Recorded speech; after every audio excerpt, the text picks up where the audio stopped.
sinno me from sidane hojik leiriba ni tv khong sonde hajala sing hai dokhiba phal train direkpa nungai ga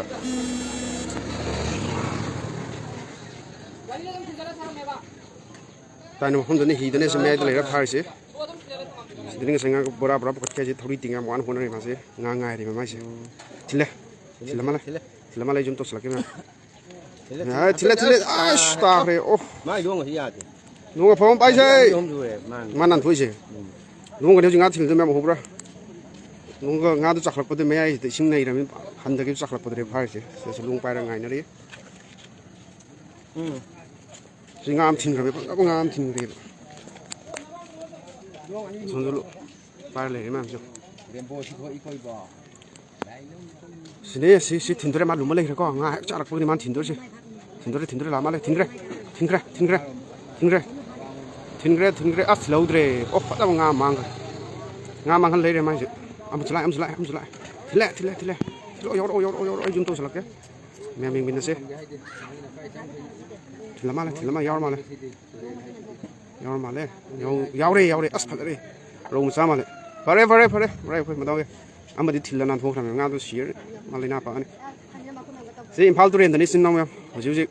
thori ting ga ma ji hi de le ga nga chakhak pa ngai ga nakana ni bak ni tibi kong de sing thorok pa amdi imphal turen de sing ma khut hum ma ni nga sep ko ma phai si ma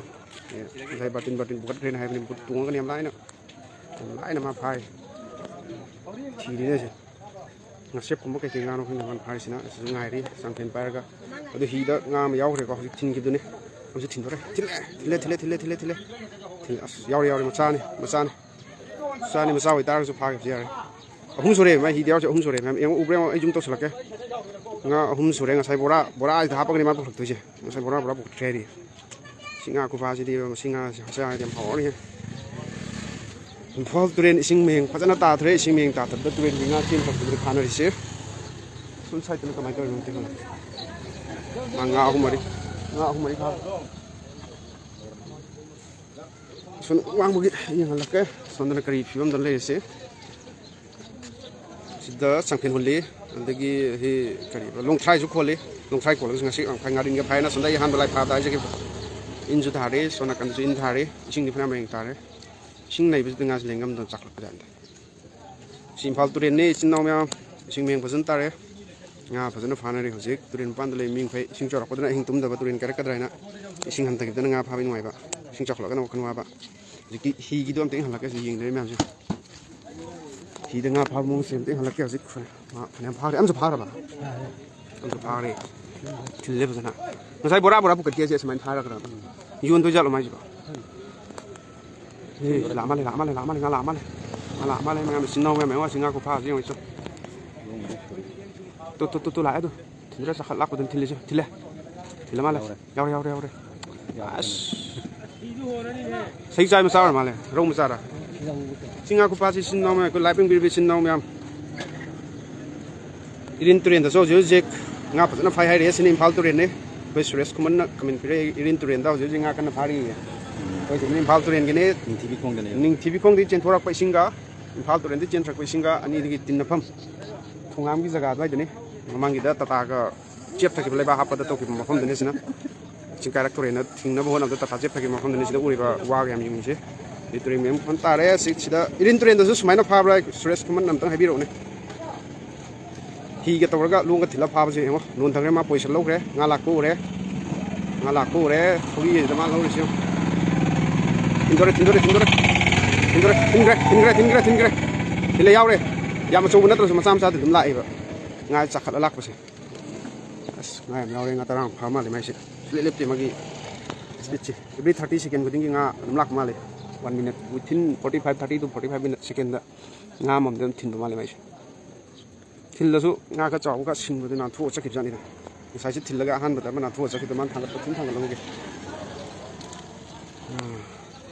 mà chỉ số nãy là tiếng ai học siêu của tao này, phao turen đấy này, giờ nga phao cái thâu đi xem mà tiếng cái position han đi xem màu rồi,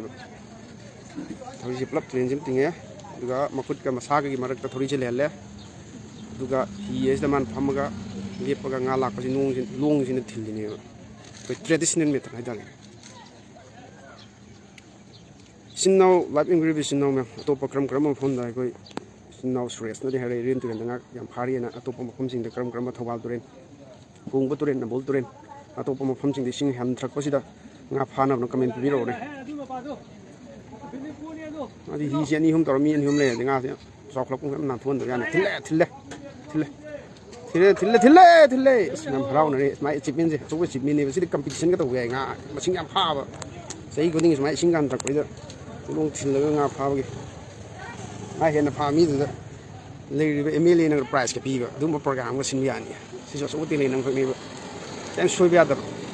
mit ku pa da nga si chak lak ko ne mana ka ai di no lai se kram mai ki de no si yeng ni ba do man thori si ya la mak chat tu ni ba hi da mai position na thon ba sia de thori de na thon ba sia de long ju na thon ba de la ma la thile yaudre atop ma phom sing da nga phana ba turen si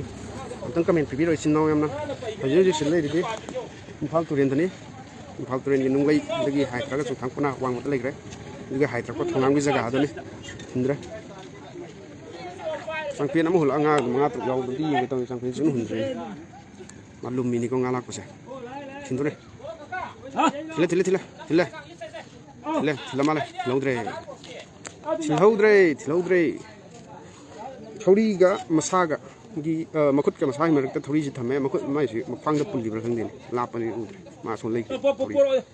bi da mal le pe asin lu si palo yeti mal le asang ko to budam moi si mi waman drama bora am bukal ma am sin bor male mi am so bora am ni phagre thindore thile phare nga yaw re ba ma si bora da hapten mo re as sorry di khong ga chung ni ma si turin nga cha di ka bora da nga hapten si au nga ni ba singa si cha ra ko kana na bu pharu tra nungai chong thama pa du su phana re nga nungai chong thama pa dai to jram mi lai ba han ba gi sina de hai da pani son da turin gi hi da pha ba nga pha sem tang ni ro na kana ha ko da gi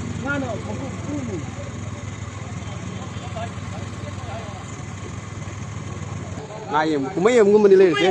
mấy em đi bây giờ lên này mấy em chứ là cái luồng cái thuyền này chắc bora am thandi nem de raw benda bora am thalle ji bora nga si amma le mai i ho mari to ya ni mai je ni ma nga tro tum bha ya ni ba mane song thok ba song thok ko dre ji in le nga song thok ri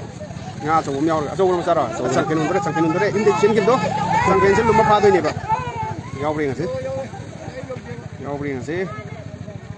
nga di yaw khra yaw tum da la ai lu me ko sang ken ki sing ngai se ke lung thing si se nuai u ri ma de ma chin do yaw ma le nga sa in de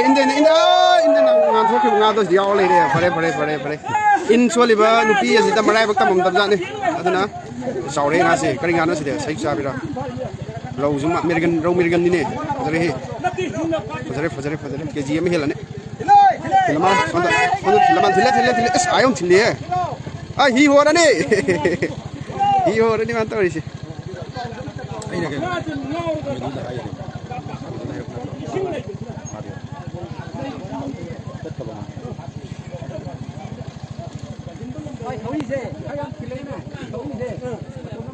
xuống lên nga chứ băng xuống lên không in đây trồng khô cái cái phai này sang tiền này bay này thì đến ba nga thì phá bên mình mà bora hấp chân năng thì hấp chân lên nhau thì tôi chỉ có bora thì hấp chân lên nan thôi cái này hấp chân biểu sau đó cái này helicopter này không thì xin xả chứ mi đừng ha phá gì tiếp ngoài bên trả phân được xong tôi tổng đấy em thì những cái chuyện bora này bị ép bị gì anh đi tổng quân ép nó làm này chuyện bora này bị ép bị gì sang tiền cái này son sina phibau irong khono chen thake ma phom dane hana phungti khiba lei bang phom don dane sum chen da krisina ga irong chin ta ki dane phal turen ge pak chaw roba phal turen ming ta thak gi mami dane nga phana gi ni sang pino linga yaw reng ko ai jum to ge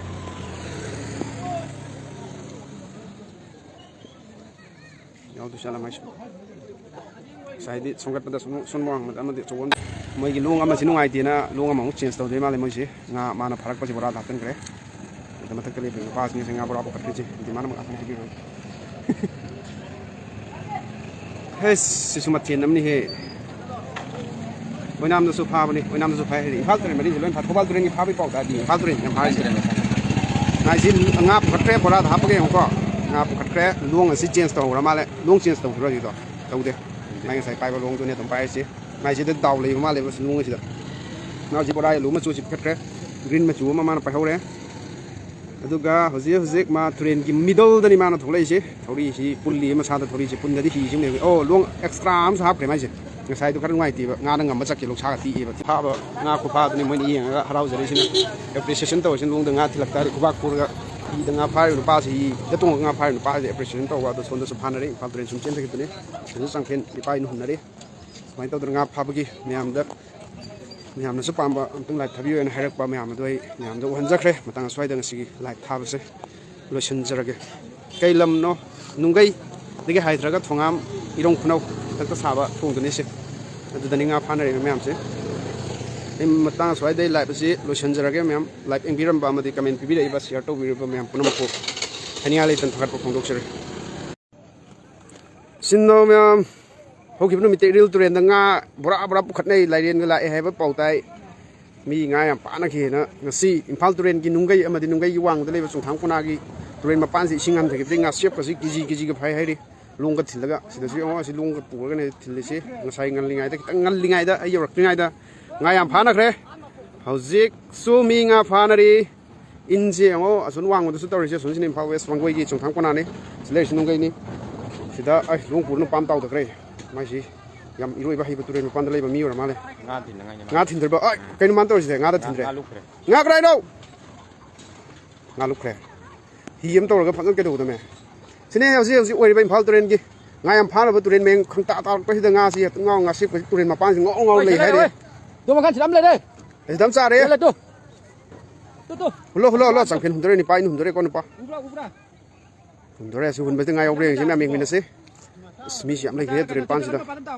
sidi kra hai traga ning tv kong irong khunau adwai da hi da gi toraga turen mayai da thori tinga long ga thin da nga bora ga phai hai ri si hundre ko lak pre si ching khat kri ba chen threi bro nga batin nam phadri ba hoi long ga thin da nga ba phab ja ni hai turen mayai da tor thori tinga ma di hi du nga le nga si chak lok pa da thin tat pa ni hai ri nga khu pha si mong ne ba long ka thil la pha ba chang phen la pha ba in ga thara pha ba nga khu pha se